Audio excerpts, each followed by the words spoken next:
কোটি আদিবাসী পশ্চিমবাংলায় নয়, 1.5 কোটি এসটি সার্টিফিকেট দিয়ে দিয়েছে, মানে 50 লক্ষ কম করে নন এসটিরা আদিবাসী কোটাতে।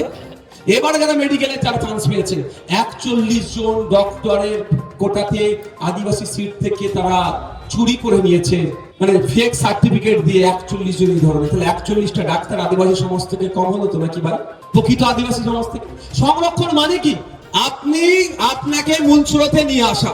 সংরক্ষণ মানে কি? আপনি আজকে মুসলিম সমাজের কথা যদি বলি, 100 জন সরকারি কর্মচারী থাকলে একজনও সব মুসলমানকে খুঁজে পাওয়া যাবে না। কিন্তু সংরক্ষণ মানে কি? 10% সংরক্ষণ দিয়েছে।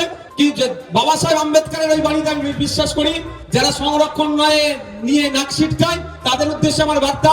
বাবা সাহেব আম্বেদকর বলেছিলেন, যার যত সংখ্যা বাড়ি তার তত ভাগিদারি। চলো এটাতে চলে আসো।